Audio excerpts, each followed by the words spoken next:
I'm Erica Lynn, and we all know the ocean is the most demanding environment on Earth, consistently testing the reliability and durability of our equipment. When you spend as much time fishing as I do, you know that reliable gear is essential for staying on the water. This is why I went with the Abyss battery to power my trolling motor, electronics, and outboard. The guys at Abyss Battery are rattling the saltwater industry by manufacturing performance marine batteries specifically designed for sonar, outboards, trolling motors, and electronic fishing reels. They're also Bluetooth compatible, so I found checking battery statuses right on your phone while you're out on the water is a huge game changer. To learn more about why Abyss batteries are used by the pros and factory installed by premier boat builders, visit abyssbattery.com.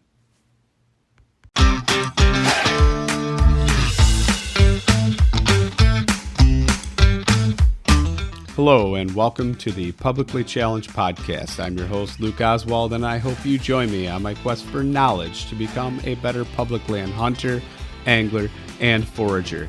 Stick with this and who knows, maybe we will learn something together.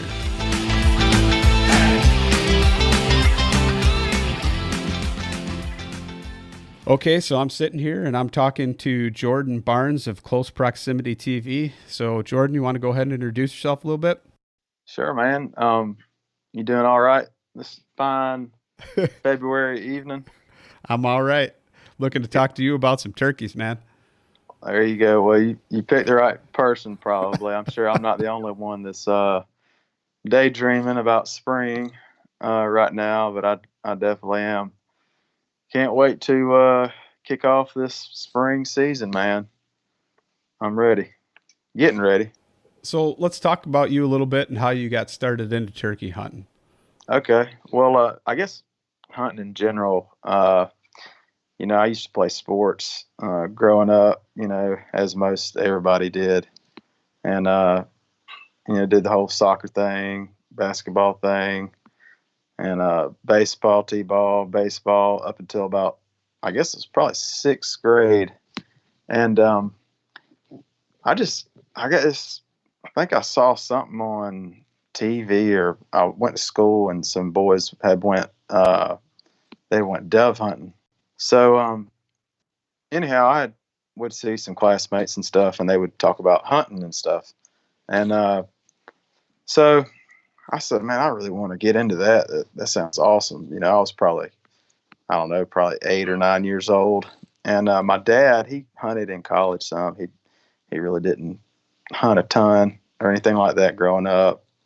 And so I started bothering him a bunch. And, he's a pastor of a church and had 4 kids. I was the youngest, so he really didn't have a ton of time. And quite honestly, didn't have the money to do a bunch of hunting.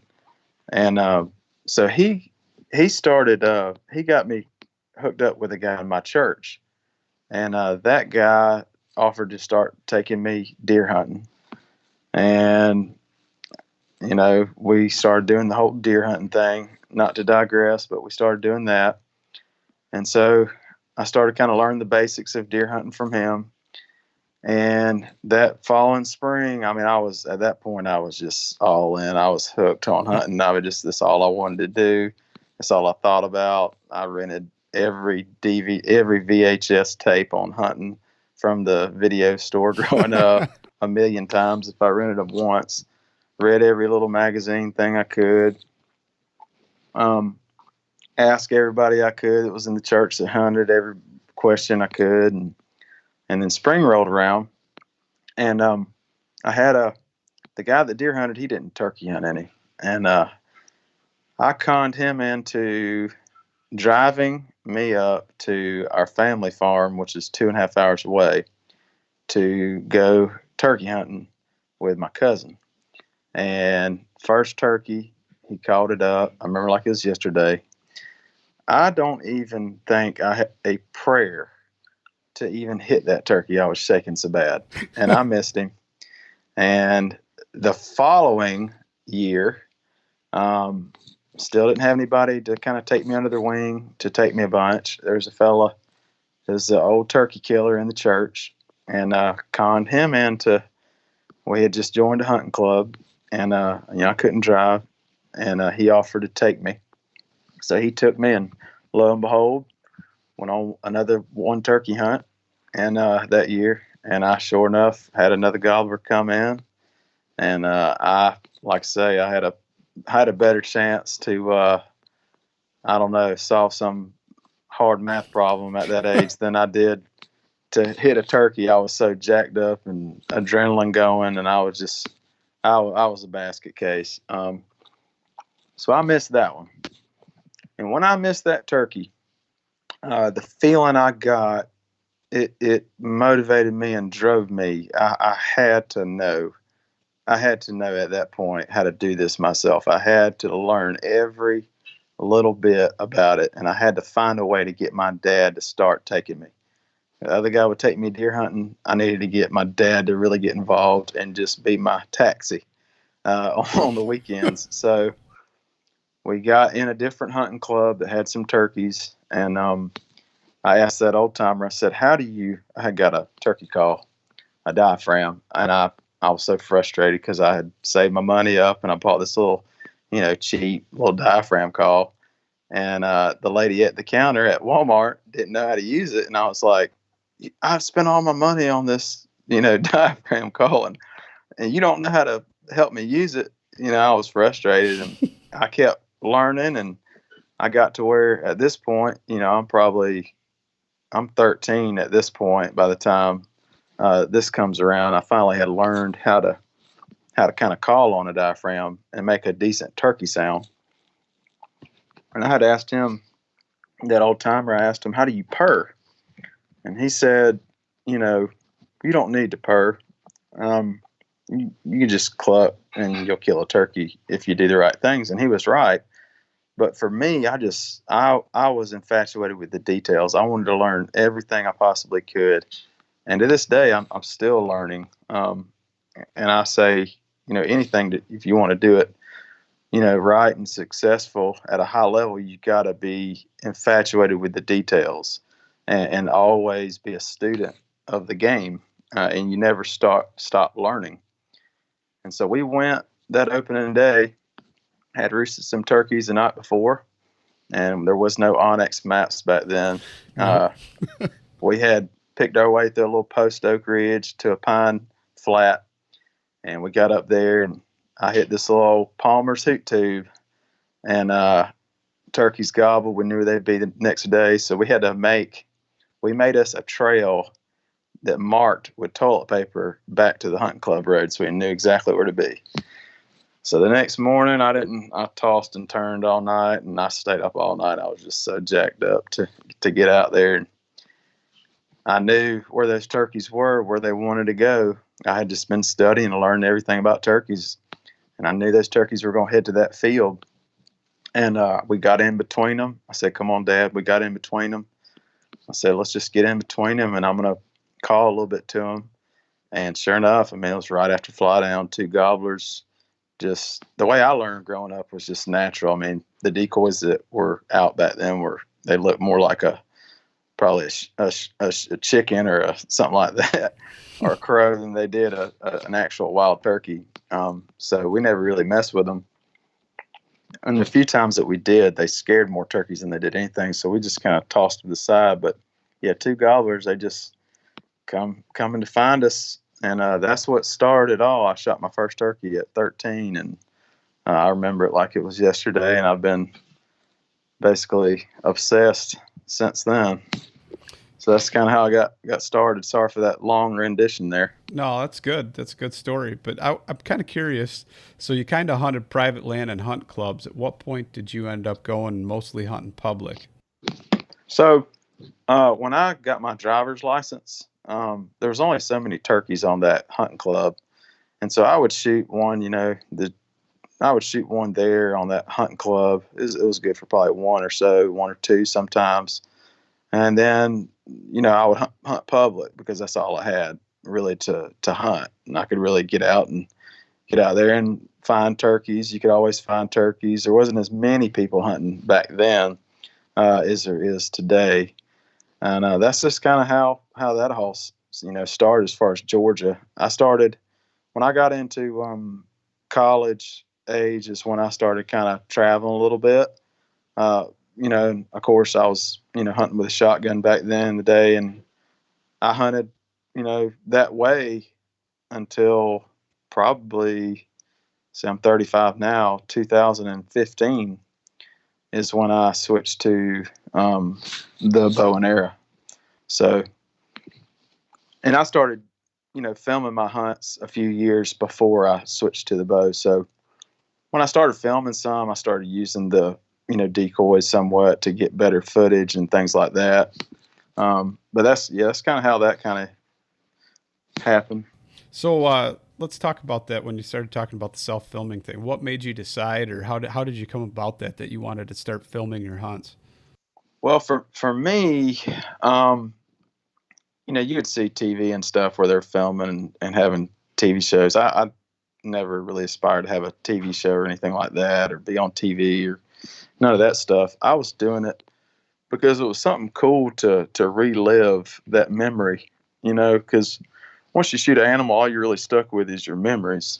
So I got to thinking, one day, what if I'm, old and decrepit and I can't remember anything, so it'd be Yep. cool to relive those memories for when I have kids one day, and their kids and their kids, they can all watch, my old hunting videos. That's kind of how that started. And secondly, I, I guess I have always been kind of a glutton for punishment. I'm not sure why. I don't know why that is.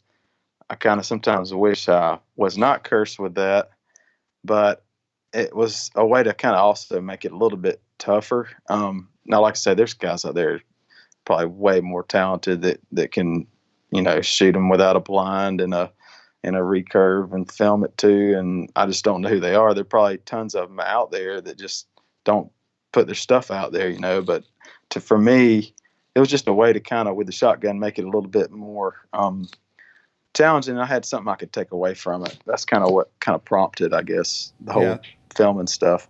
So you kind of curious. It was one of them things where, I mean, was it like experiences or something like that? You're just having all these great things, and all of a sudden you're like, man, I should probably share these with people. Give them some content that's relatable or something. Is that kind of where No, it went? when that's not where it went at first. At first, I was just trying to, film something kind of cool. I didn't really know what the heck I was doing, to be honest with you. And that's why none of my videos where I first started are even on YouTube or anything, because it's probably just an embarrassment aspect. It's because I was just young and dumb, and it just probably wasn't that relatable. I would probably been laughed at more so than anything, or probably criticized. I bet you that Um, content is probably more relatable than you know. That's probably your Probably average turkey hunter or a guy like me could watch that and go, "Oh, I'm not the only person who's done that," or "Man, I don't feel like an idiot now." true, true. You're probably right. But anyhow, they're in the archives, so to speak. But yeah, I guess I think where my filming I got better with it um, is when I started bow hunting, because it helped me to sit back and really focus on the details of filming. Because I could just sit there and punch, record, and have it set up in the area the turkey's going to come. But that's not. I knew that wasn't going to really be a good footage. So I really wanted to get the best footage I could possibly get, and to do that turkey justice is what I say. It's a respect thing too. You know, I want to honor that turkey's life, and I want to show him out in the best way possible. You know what I mean? And that's when I really just started. And I hate to say this because I just love turkey hunting. I mean, I'm not saying that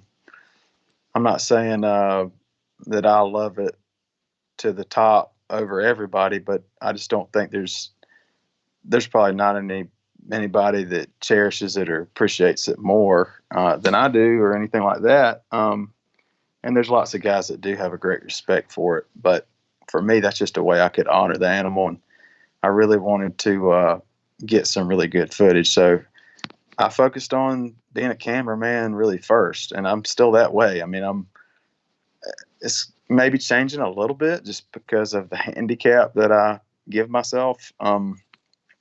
So I'm trying to find new ways. I think I showed you my new little setup. Yep, that was Um, pretty cool. with the GoPros and running off that, and with the gimbal and stuff, where it should make some really cool video and it won't really sacrifice a ton. So I'm trying to find different ways to kind of open up the playbook. But, for me, cameraman first mentality, it's just, I really want to make sure I get some decent film. And it always, sometimes you don't get as much good film as you'd want. And I guess after doing that for a few years, I guess I really wanted to start trying to be more relatable and not hold back certain things that I'd learned and pain points I had to go through and mistakes I made a wrong call on a bird or made a wrong move or this and that. I wanted to kind of, just generously share it with people and share it with people that, want to learn from my failures and what I screwed up, at. So maybe they don't make the same mistake, and that could mean that they kill a turkey instead of having one get away. Well, I got to say, I've downloaded a bunch of your YouTube videos to my phone so I can watch them here and there when I get a chance to. Trying to help myself any way I can with my first turkey season on public land this year. So I'm liking it. I'm digging what's going on there. So let's talk about that a little bit, about how do you have like a strategy or anything, or what do you do in order to figure out what states you're going to hunt? Well, I mean, and really a lot of, back in college, I like I say, when I was hunting with the shotgun and stuff, I would travel some, states that were closer, to Georgia. And then I would go out west some and stuff like that, Kansas, Nebraska. And I did that some. And a lot of that's knock on doors. I have had really high success on getting permission on knock on door property out of state. Specifically, you get past the Mississippi and north, more out towards the Midwest and West. Some people haven't. I really have. But probably I started, I guess, back in 2015, started picking a new little area here and there just because it kind of started was I wanted something new. I wanted to see something different. I'd always heard about, Osceolas are cool. So I kind of started there and wanted to try my hand at getting Osceola, and that transpired for me. And then I, said, well, let's go to another state. And the West, being out there hunting them with a shotgun, I was like, man, I really miss that. It's beautiful scenery and the things that you see, the people you meet, and just the sights. I was like, man, I really would like to get back over there with the bow, and that kind of did that. That ended up being Kansas and Nebraska, and then that turned into South Dakota, and then next thing you know, I'm going to Idaho and Washington and Montana and Kentucky, and it's just that's kind of how it got to that point, and I really enjoy it so much that I figured why stop a good thing. So I pick some states every year, and trying to just see some new ground every year and have some fun. Is there any goals that you're working towards, like a Grand Slam, Mega Grand Slam? What do you?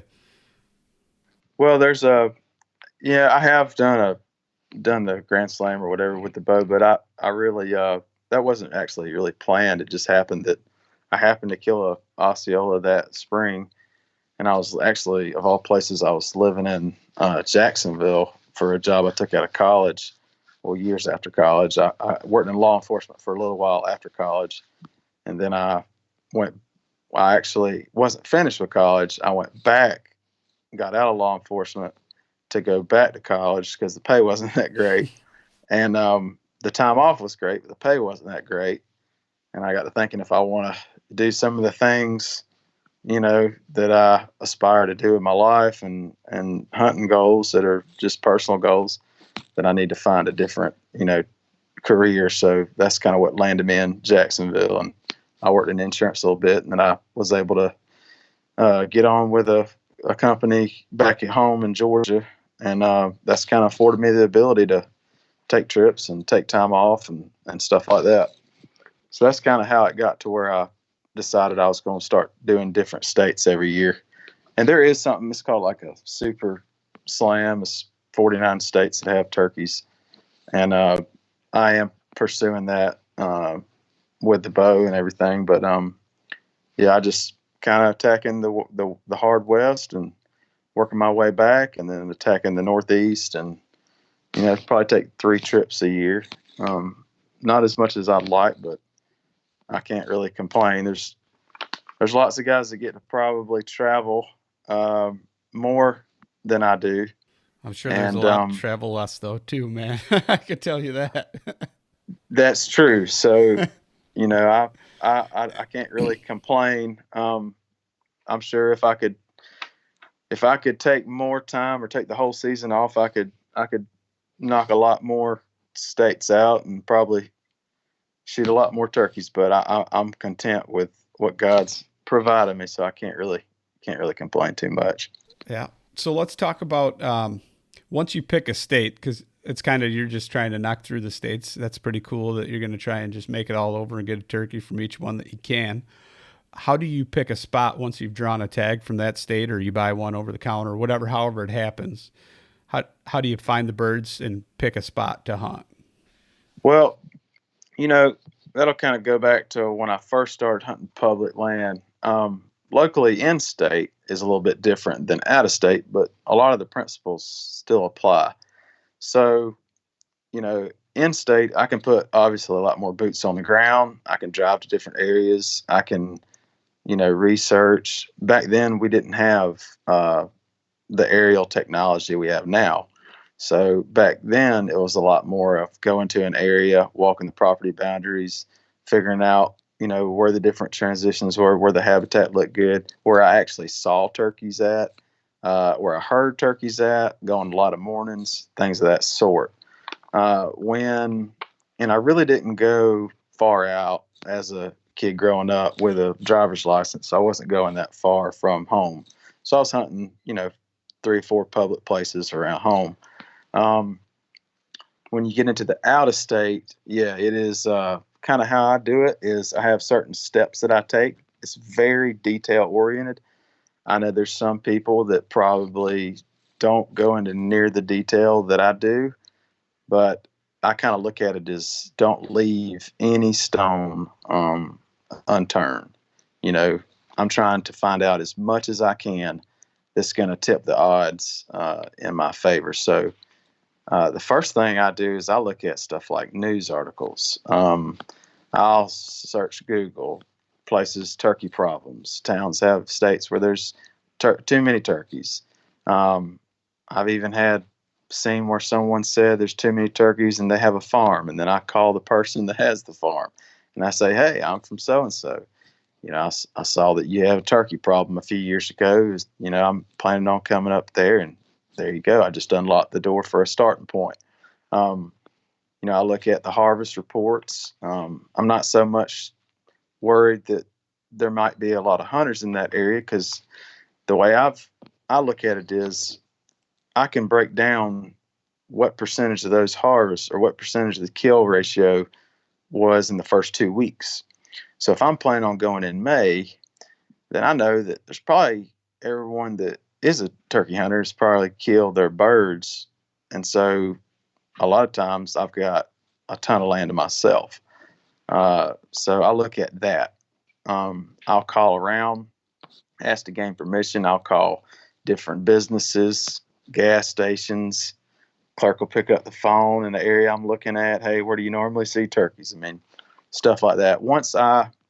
That's my first step. So that's kind of the fact find. The second step is more of a, using my eyes and knowledge that I've learned over the years on aerials.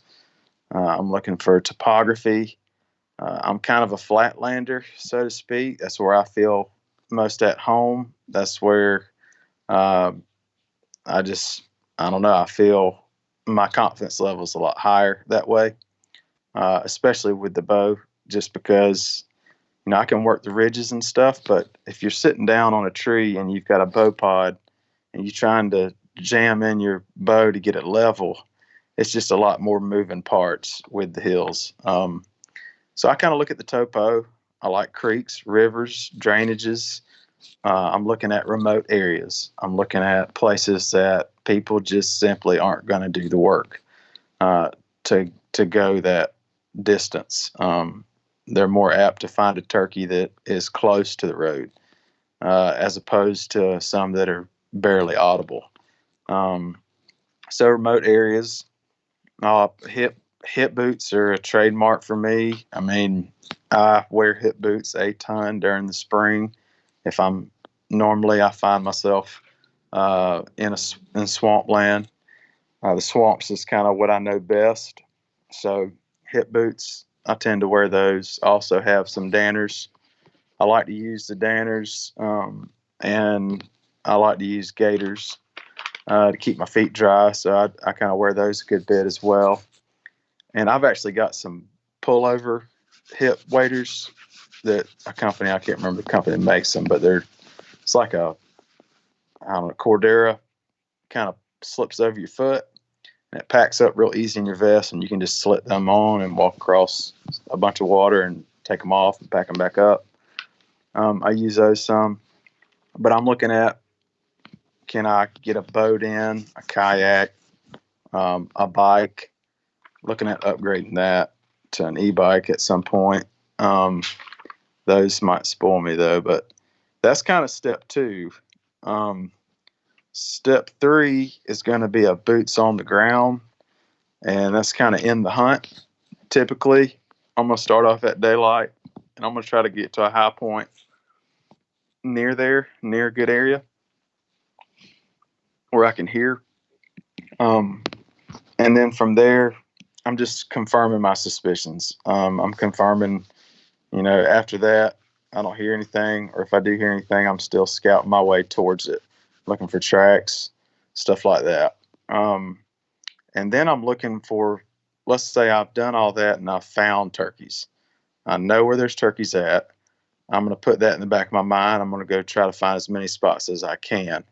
Because sometimes I will hunt them right then and there. If the topography allows it, if I can move on them, I'll observe them, kind of take notes, what the situation is. Every situation is different. And a lot of times, most times, I'm going to hunt that turkey right then and there. I'm not going to wait around. But after I hunt those turkeys, I'll go find another area and kind of repeat the boots on the ground process. But I'm also looking at the setup. For the nature of how I hunt turkeys now, for me, I'll still film people here and there when I have time. What I found is here lately, I don't do that. I don't have time to really do that as much, because if I'm tagged out in Georgia, I'm immediately looking at a state I haven't killed a turkey in and trying to see about maybe I can throw in a new state in the mix. And so that means my weekends are pretty much shot. I can hunt in the mornings, but I don't have really anybody around me that is ate up with it like me that can hunt a bunch. So I have found a few here this past year that I'll be able to go with.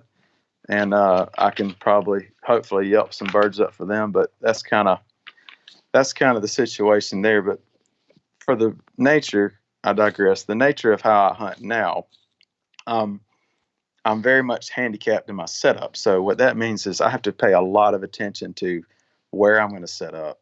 Why are turkeys in this particular area? What's my best chance to set up on them in the morning if I've watched them that afternoon? I'm looking at all that type of stuff. I've got to have a good area to film from, because that's very important to me, to have a good film, obviously. So I'm looking at the setup, and that kind of that might lead into, hopefully that answered your question. Let's circle back a second and talk about, you mentioned that you find a good spot, or what looks like a good spot, and then you're going to get to a high point on that spot and start calling birds in the morning. What are you looking for, like a stand of roost trees, or are you looking for like a transition break or something like that, where it's like pines and then hardwoods, or what? Well, not typical. Sometimes it really just depends. Eastern turkeys, it depends on, and this will play into probably the next thing, but every situation is simply different with turkey hunting. Nothing is going to be the same. I know sometimes, people say, well, turkey roost there, he'll roost there the next day. Well, Easterns, in my experience, do not do that. They could be roosted in one area, and there could be typically areas, general areas that they like to roost, but typically they're going to be in different little spots. Not far from there, but they might be in different areas every day. You get into the Rios that are constricted to only certain places there's trees. Absolutely. You can find places that turkeys roost all the time in the cottonwoods and stuff like that. Merriam's, very much the same way. Osceolas, could be in a totally different spot. There's just no way to really know exactly where they're going to be to pin them down. You just got to kind of take the situation you're granted and react to that situation the best way possible. But yeah, I will. A lot of people say, I guess what you're asking is, what do you do in the morning? You're trying to find a turkey and get on him and get him killed. Well, I hear a lot of people say, well, don't owl hoot first. Let the turkeys gobble on their own. Well, for me, with the first crow calls, I'm crow calling. All right, with my natural voice or something. And same thing with the owl. An owl's going to hoot all night. So I'm not worried about hooting too early or anything like that. I'm trying to get a read on that gobbler to give me his position as early as possible, because the earlier I know it, if I haven't roosted them prior, that gives me more time to look at the topography on my app and see what I can see in the woods there with no lights on. Maybe there's moonlight, and I can kind of make a general guess at a good tree to sit down to that turkey on. So that's kind of how that plays out. Right. Okay, that makes sense. So I got a question for you then. How do you simulate, say you got a gobbler and you think he's still roosted or something like that? How do you simulate another turkey coming down off the roost? Well, like I say, every situation is different. The way I might work one turkey the same as I work another turkey. I might work a turkey totally different than I worked a turkey. I mean, it really just depends on the situation, but I start out, and I take a gobbler. A lot of people say they read him or whatever. I take his temperature. You've heard that before. It really boils down into taking that turkey's temperature. That's a big part of it, because, you might have a turkey that's been called to a bunch, and turkeys come to turkeys every day, but he might have been messed with, fooled with. People always come at him from a certain angle, a certain area.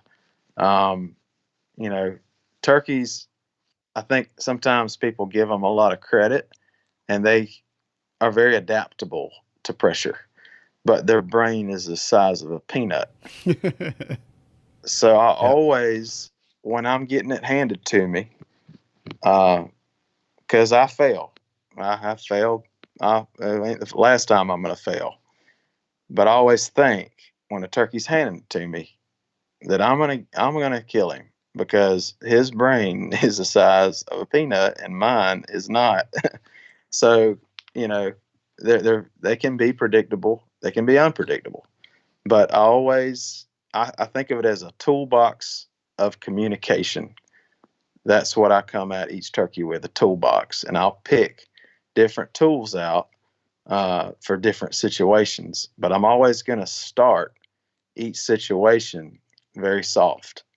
You hear people sometimes, they might be walking and calling, and they're at level 10 from the rip, and that's just, turkeys don't do that. I never hear a hen just out of nowhere, she's level 10. Right. It doesn't happen. They're constantly, subtly calling as they're walking, and they're feeding. And that's what I do a lot of times. But I guess you're asking, how do I start a turkey on the roost as opposed to, trying to strike one? Yeah. Well, that was the question. Okay. So after that long spiel there I went on, that rabbit trail. Well, that's good. We're going to circle back to what you just talked about, because that's important as well. Okay. So it's the soft stuff. I mean, I want to paint a picture. and I refer to that a lot because I'm very passionate about that. I believe in that, and I know that works. And you know, I'm not trying to call at a turkey. I'm trying to call to a turkey, and I think there's a big difference between those two things. I'm trying to paint a canvas for him of what's happening over here. Okay, and I'm trying to spark some interest from him. And so I'm going to try to make it as real as humanly possible. So that means if I start him, I'll take a wing. I'll raise it high on a pine or a tree, and I'll just scuff the ends of those primaries next to that bark, like a hen situating on the limb. And then I'll start with some real soft tree yelps, very soft. And then I'm going to be listening, and I'm listening for, is there any other hens on the limb around him? Okay. Um, did he gobble to that? Did he answer me on that? Did he gobble immediately, or did he wait a while before he gobbled? And I'm kind of gauging what his temperature is. Um, and there's two things that's going to happen there. If there's no hens on the limb with him or around him and he's by himself, then I might just leave it right there. I might let him keep gobbling and keep gobbling, but I don't want him to, I don't want to keep making him gobble, because I feel like sometimes as hunters, a lot of times people can, and I've done this growing up, is they're wanting to hear a turkey gobble. Deep down, that's what they want to do instead of killing that turkey. Because that's it. Let's just face it. I mean, that's the exciting part. That's one very exciting part of turkey hunting, is the turkey's gobbling to you. So they're wanting to hear that. I'm wanting that turkey. I want to kill that turkey. So the more I'm making him gobble, the more hens are hearing him gobble, which means the better I'm going to have a chance to get blocked. And, I've had hens before where I was making a turkey gobble growing up, high school, and I had hens walking past me and you could barely see your hand, and they're already walking over to that gobbler. So that's a big thing. I want to gauge. So I started off slow. Sometimes I may fly down with a wing and start kind of acting like a hen that's just feeding. I'm not really pleading with him. I'm just acting like a hen that's over there and not really worried about him. I'm just doing my own natural thing. Now, if the situation dictates that I need to step it up a notch where he's asking for more, okay, or there's other hens further away from him than I am to him and they're calling, then I need to tell him I'm the one you want. So I'm going to get a little bit more aggressive with it and tell him, I'm right here, I'm closer, come to me now. So I think that's important. So that's kind of how I dictate how much I do, what I say, and how I say it and when I say it. A lot of times I like to throw in there, not every time. It just, like I say, depends on the situation, but I do like to incite jealousy. I will Jake yelp at a turkey or Jake calk at a turkey when he's on the ground. When a gobbler struts, a lot of times a Jake will calk at him strutting. And you can kind of paint a picture of there's another gobbler on the scene. You know what I mean? And a lot of times that will just make him commit. He'll just want to come in there and investigate that. But that's kind of one area. I've already kind of talked about painting that picture. Another thing is, I guess we'll transition off of the roost. And I think I've kind of covered how I play a turkey, on the limb. I don't know if you have any more questions on that topic. Well, let's talk about that. So you keep a wing from a previous bird or something like that, and you use that just for that purpose? Yeah. And you can scratch with your hand in the leaves some too. I mean, it's not necessary to do that all the time. That's just something, one little trick in the toolbox communication that I kind of throw out there. Let's see, hens. Okay, so let's give you the same scenario on the roost. There's hens with him. So there's two things that's going to happen. when there's hens on the limb or in the area of that gobbler. You're either going to get passive hens that are submissive, that you can just talk sweet to and talk soft to, and you'll kind of spark their interest, and they'll come over there first, and the gobbler come with them. Or you're going to get a hen that's pissed off because she's a dominant hen or she doesn't like you over there coming into the picture. So I always start them off slow, because if you are aggressive to a bunch of hens and they're not buying that, the first thing they're going to do when they fly down is take that gobbler the other direction, because they don't want, it's no different than a human. You know, if some people that they don't really like being around people that start stuff. You know what I mean? Mm. They don't want conflict. And then you have people that run to conflict, create their own conflict. So depending on what kind of hen that we have talking back to us is going to dictate what I do. But it'd be easy to say that I'm going to match that level. There's a hen that's popping off, and she's getting very aggressive, then I'm going to fire right back at her, and that can work to bring him in. But for starters, I'm going to start it soft. So then let's talk about like your setup a little bit. So say you think you got them coming in or something like that. What are you doing at that point for picking a tree and trying to figure out which direction you think he's going to come from? Or Well, I'm already going to be set up at that point. I'm already set up on him, and I'm already in a spot that I feel is probably the best, going to give me the best chance to kill him. And that's going to have to do with, I know where the drainages are. I know where the thickets are at. I know where the down deadfalls are. I know where the creeks are. I know where the hills are. I know where he already naturally wants to go. It's easy for him to get to me. I'm looking for those types of things. And it's going to depend. Am I taking somebody and we're just naturally hunting, and all I got to do is run a camera and they've got a shotgun. So in that situation, I'm going to set up. And a lot of times I set up this way too with a bow, but I'm going to set up to where by the time that turkey comes within range, or with the time I can see him and he can see the general area of where I'm at, he's already in range. And that could be a roll of a hill. That could be moving down a creek and popping up in a certain spot. That could be a thicket on the side of us, and I'm calling him around the thicket where he's got to come investigate that. It could be a fence line. It could be a point in a field. Anything like that is what I'm looking for. Places that are going to optimize his curiosity, where he's going to have to come find the source of that sound and that call. So I'm going to play it probably very similar if it's old school or if it's the way I'm hunting with the bow and filming and all that. Now, typically, if I know a turkey's coming to a field, I'm definitely going to go ahead and set up in that area where I know he wants to be.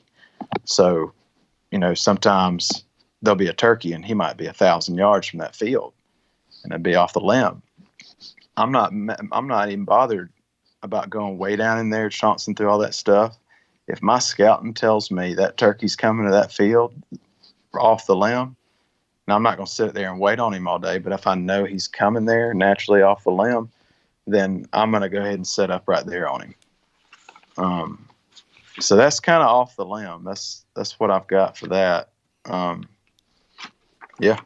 So you want to talk about setup a little bit? Are you kind of like, do you ever use blinds, or is it more of on the foot, kind of on the fly type thing? Or always has been on the fly. I have, and like I say, everybody's different. Everybody's got if that's what they like to do and they like to get in a blind and all that. And, last time I looked at a regulation handbook, it didn't say that, blinds were illegal, and it doesn't say that TSS is illegal either. So you can kind of come at that both ways, but it doesn't bother me how somebody wants to legally do it. I just prefer, for me, I'm thinking, okay, that turkey's main defense that he uses to survive are his eyeballs. That's it, his eyesight. So that's what God blessed that turkey with to survive. His hearing ability, but first and foremost is his eyes. So, if I'm in a blind, I know that turkey cannot see me. The chances that he's going to see me are very slim. So for me, I just don't get that feeling knowing that turkey is 100% not going to see me. And then he's going to walk up there and I'm going to shoot him or something. It just doesn't do anything for me. Now, that doesn't mean I can't, I can't say what anybody else feels. That's their feelings. That's their passion and their right to pursue it how they want to. They buy their tag just like I buy mine. So anyhow, that's kind of the reason why I've never messed with them. And another thing is, I like just the sense of being out there and seeing everything around me. I like to be able to hear exactly where stuff comes from. I like to be able to get up and move quickly. Just in general, turkey hunting, I like to be able to move quickly. And that's the way I hunt now. The last 5 years has definitely handicapped that. And like I say, I could probably do a lot better and travel a lot more and shoot a lot more turkeys if I was not doing it the way I do it now, which is with the bow without the blind and all that and the camera. But, for me, it's not about, it's about an experience for me. That is the honest reason I turkey hunt. It's the way I do it now. The reason is for the experience I get. And for me personally, the adrenaline dump I get when I'm looking at a turkey and I am ivied up and I've got my green leafy and all of that stuff. And that turkey can't see me. And I'm looking at him and he's 7 yards spitting and drumming or 10 yards spitting and drumming. I mean, I'm telling you, it makes me, I feel like I'm going to have a coronary one year. Just that feeling, man, it's just something. There ain't nothing like it. But like I say, I like to be able to be mobile. It takes me, when I first started this, Lucas, it was, it would take me 10 minutes to get up and move on a turkey with this bow set up like this. Even, the blindless way, it just takes time. I've gotten it to where I could probably move in 5 minutes, but I've had so many times where you're moving on a turkey to get in position and he's coming. And you could have just shot that turkey, but you're caught with your pants down, and that's why I'm working on this 2 dual GoPro vlog set up on the bow with the gimbal and all that stuff to where I can have the ability to ditch everything and just take nothing but that bow and a mouth yelper and try to get that turkey killed. So that's as far as setup, that's kind of the way I do it. The reason I do it the way I do it now.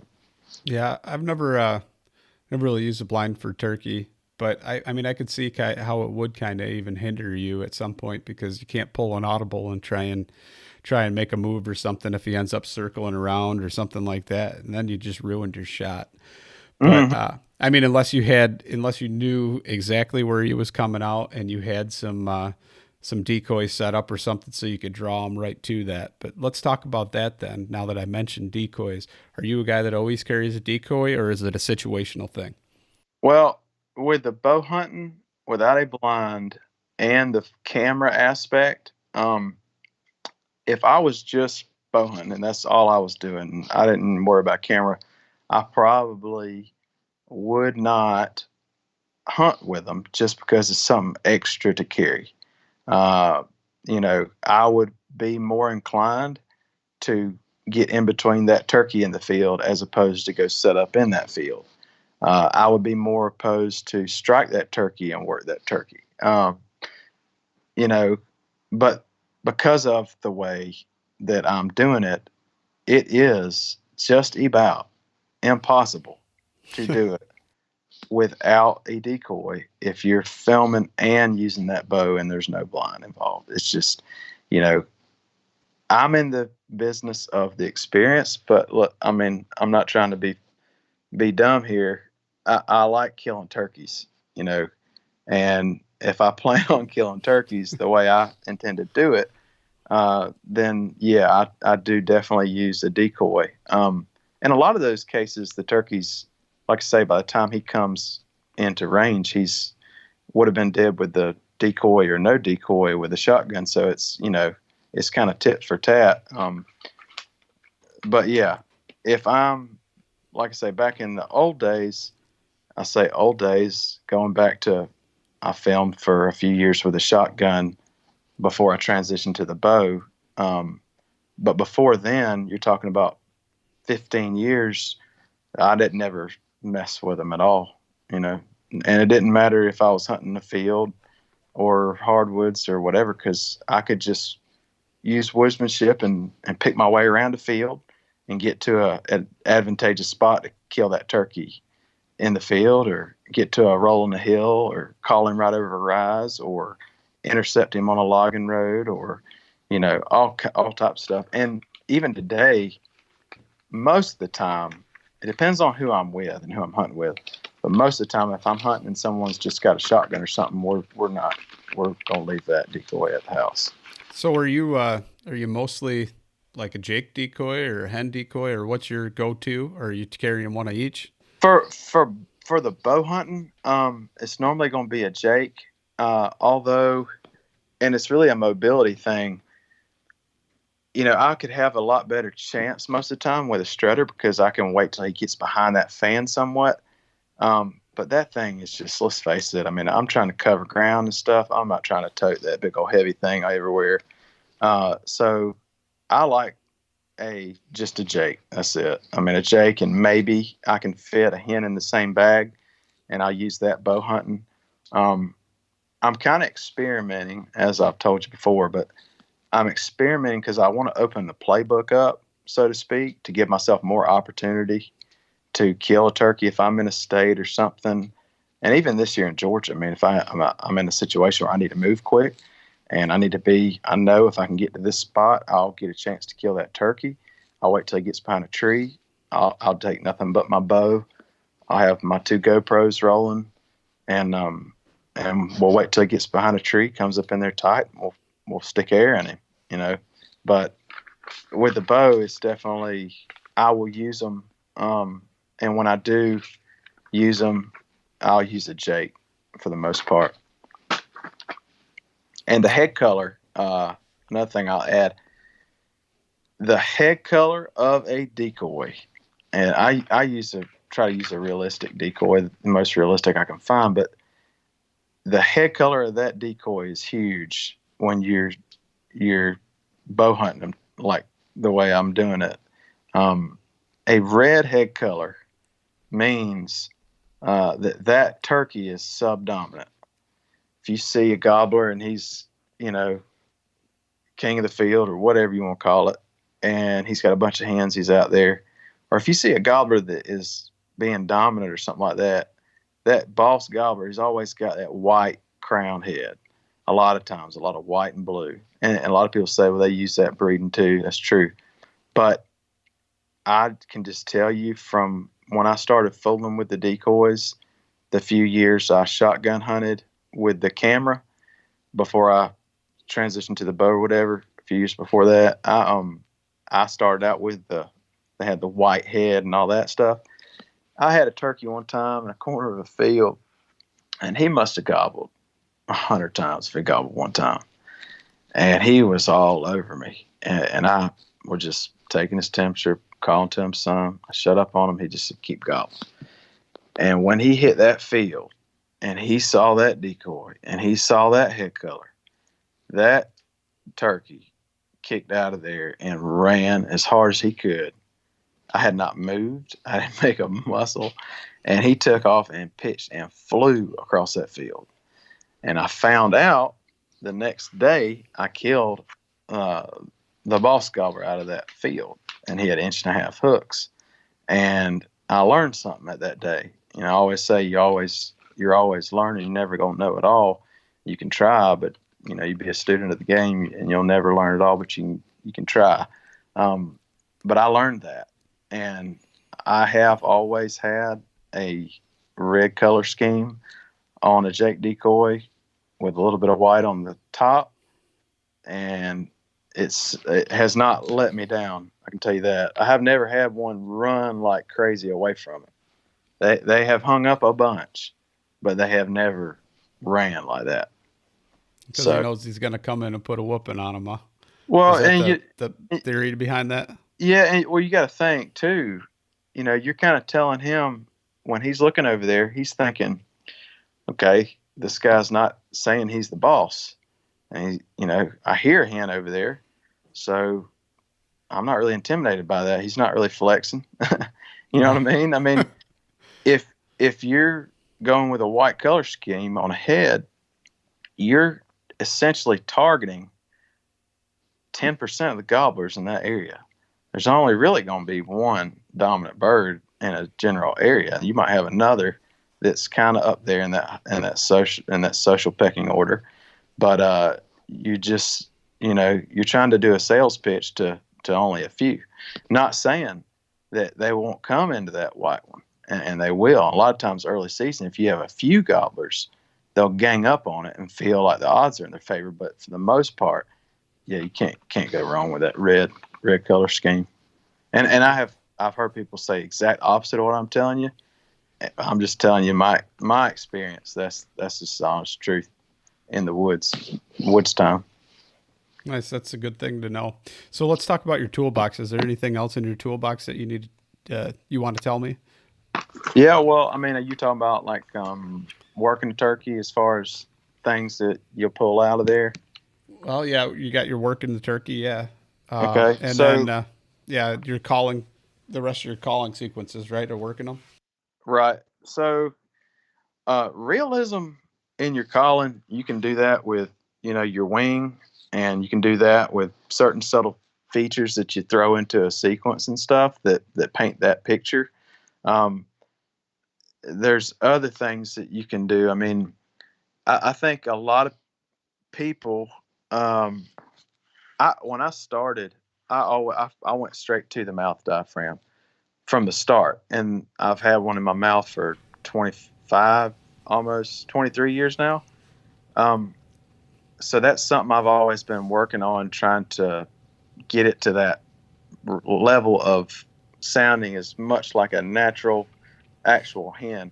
I don't think there's anybody out there that can match the exact realism of a wild turkey hen, but we can dang near try to get there as close as we can to the real thing. Um, and I think realism in calling is huge. A lot of people say it's not as important because there's some hens that sound terrible, but if you listen to those hens, their cadence is never going to be wrong. Their cadence can't be wrong because they're a wild turkey hen. So you pay attention to cadence. I do think that being able to make certain vocalizations and doing it in a manner that emits realism will definitely put more turkeys over your shoulder. It just is. I mean, little feeding whines, and I call them weedy woots, and little subtle little things that are just, they're hard to do, but once you figure it out, you're going to start shooting more turkeys. I mean, if you couple that with woodsmanship and you add the two together, that is some bad medicine on a turkey if you can match those two things together. So yeah, realism is huge. And I'll kind of say this. I think a lot of times people get too comfortable with just one type of call. And I think that really handicaps them because, I don't carry a ton of calls. I carry some diaphragms, mainly the same cut that I can naturally run, and I can make all the vocalizations through that one cut just through experience. And I know what tension I use. I know what latex. I know how air naturally, comes over the reeds and stuff, and what cut I need. So I'll have a bunch of those. Like I say, all the vocalizations with that. But I get tired of running mouth diaphragm sometimes, to be honest with you, but not so much that, but sometimes a different sound, could strike a turkey sometimes. Uh, uh, and no product plug here because I have absolutely zero affiliation uh, with him or anything. But that Matt Van Sice, I've got a custom box his, and that thing right there is just it's sing, man. It's pretty wicked. But yeah, I'll carry a Matt Van Sice box, and I have a slate crystal over glass, I think it is, and those are just different things. If people can, if they have another sound in their vest, and that's only 3 calls I take, but I might be able to strike a turkey further with crystal over glass than I will my mouth diaphragm. It might be windy, it could be something like that. But I think sometimes it's just it's better to have multiple options. You're going to open up the opportunity for yourself to do more things. And let's just face it, there's some things, for instance, on a box call that you can't do on a diaphragm. You can't do little weedy woots and soft little purr and clucks and stuff on a box call with the same realism. A wing bone, you can't do all those little things on a wing bone. A wing bone's good because it's a different sound. Sometimes a turkey ain't heard, but it's good to kind of, in my opinion, have multiple options there. So when you're carrying all those, do you typically just throw them in your pockets, or you got a vest, or what do you use? Yeah, I'm using I've just got a little, like I say, no product affiliation here. I've been wearing Bottomland since I was started turkey hunting, so I was a sucker for that Nomad vest, and that's what I've got it all organized. That's another thing I like to do too, is I'm always resituating my vest situation and making it simplistic as possible. Spot to put my tripod, spot to clip my main camera into, spot to put my boat cushion. I got a boat cushion I sit on because it's just like 6 inches thick. It's very comfortable. So I kind of organize all that. I'm a kind of a stickler for organization, but yeah, I carry it all in that. So as far as calls, yeah, that's one thing. You said calling is the realism to the calling. I think another point that I'll make is the difference in calling distance will dictate my next step in a chess match. So let's just say it like this. Let's say a turkey, and I think I kind of hit on this a little bit, but let's say I'm picking through some woods and I'm just soft talking and a turkey gobbles to me. Okay. I'm going to approach that situation toned down. I started it toned down. I didn't start it at level 10. So I'll work that turkey very methodically. If I'm way away from that turkey and I'm 1,000 yards away from that turkey, when I hit that turkey and strike him, I'm going to go to him quick. And every 100, I'm going to keep calling, going to him. Every 100, I'm going to open up and call to him again and going to him. Because what that's doing is that's painting a picture of realism in his head. That hen is calling, searching, he's answering. Calling, searching, answering. Calling, searching, answering. And as soon as I get into that bubble is where I tone it down. And I pick my set up quickly and decisively, not wait around and think about, oh, should I go to that turkey? He's gobbling an awful lot, or should I you just cannot hesitate. Hesitating will screw you up more than anything. You got to be decisive is what I would say would be my advice on stuff like that is, and definitely paint that picture as you're coming into it. Because the opposite of what happens, and this is from my own screw ups and mistakes as a high schooler is, I strike a turkey way out, get excited. I run way over there to him where I think he was, and I don't know exactly where he was. And the next thing that happens is he doesn't say another word because I came too close, and I spooked him. Or the next time he heard me, I was already there and calling just as loud. You know what I mean?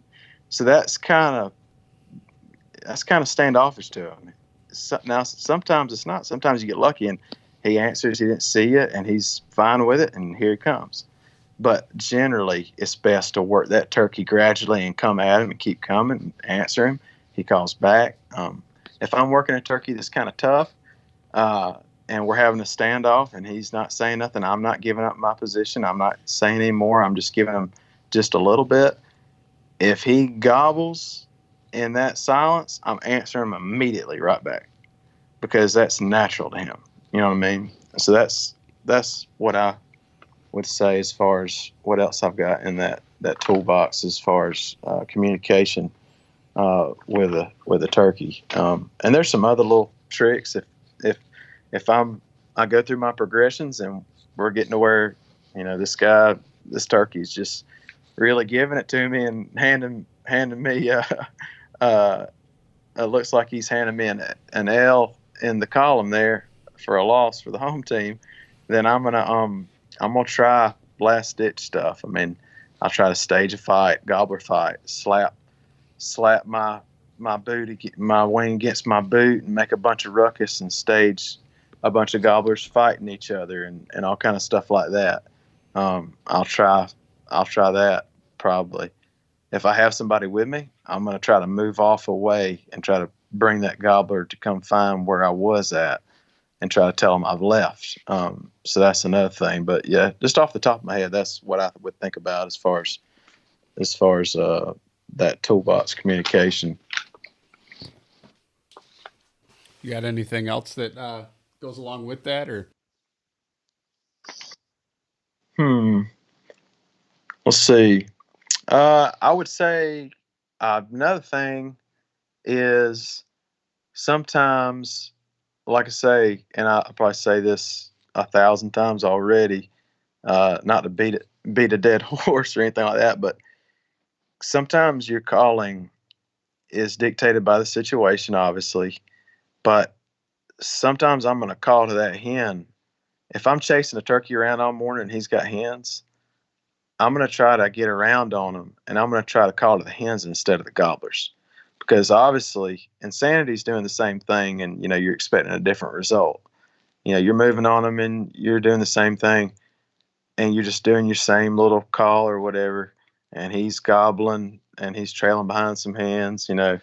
Not trailing like obviously a deer would or nothing like that, but he's just following those hens wherever they're going.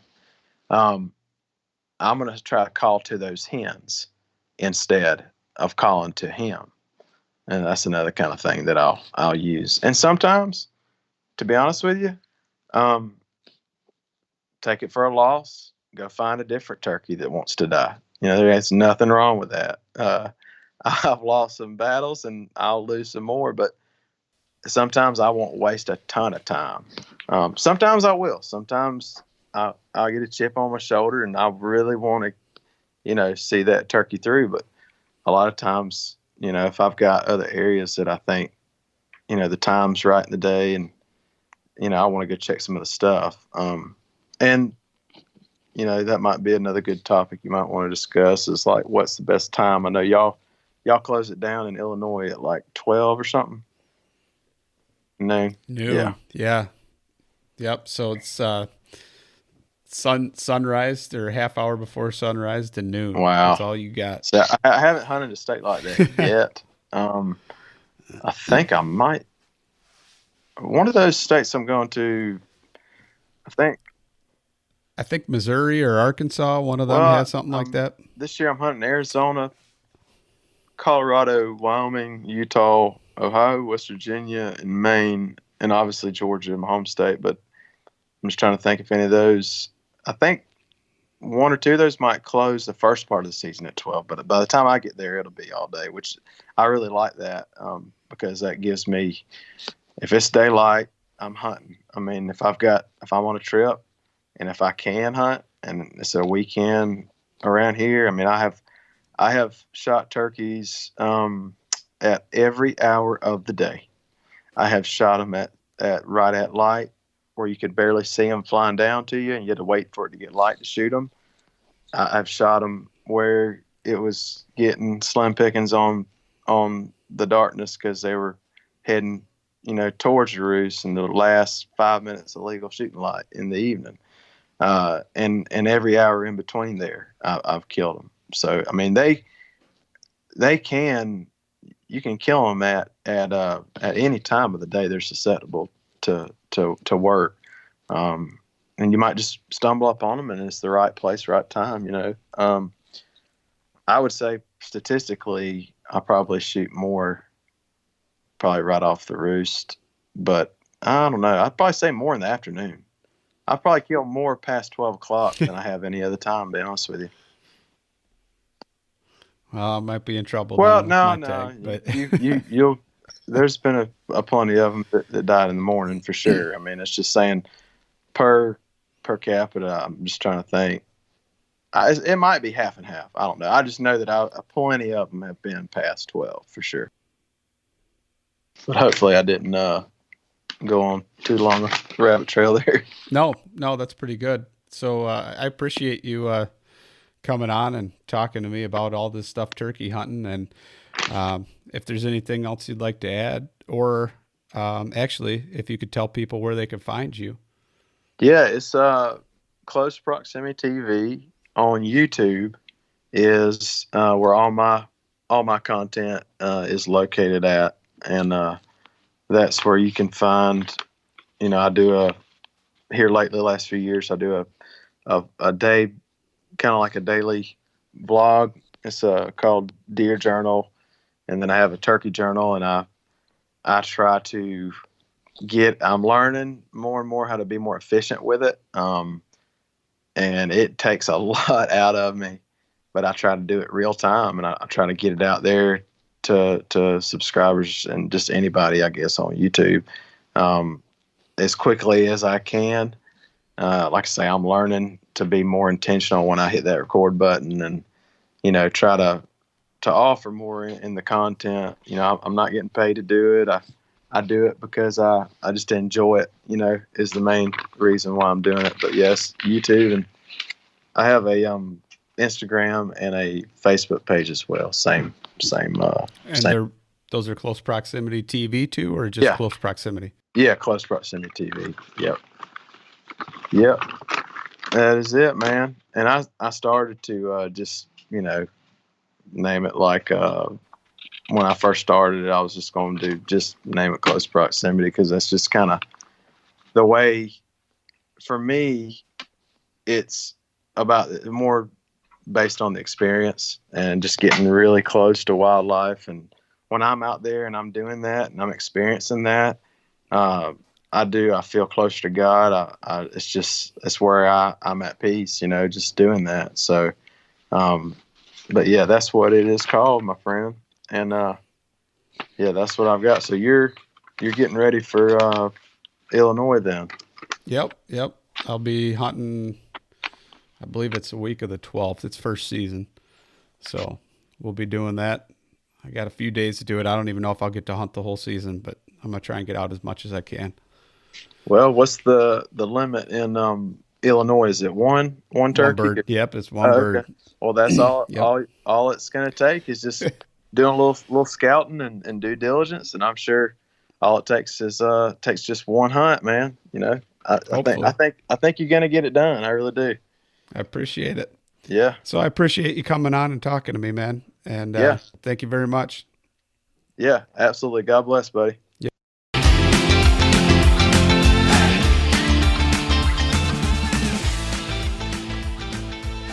And once again, thank you so much for listening to the Publicly Challenged podcast. I hope you enjoyed the show, and if you did, please subscribe on whatever platform it is you're listening to. Also, if you could leave a review, that would help us out. And you can check us out on Instagram or at publiclychallenged.com. And once again, thank you so much for listening to the show.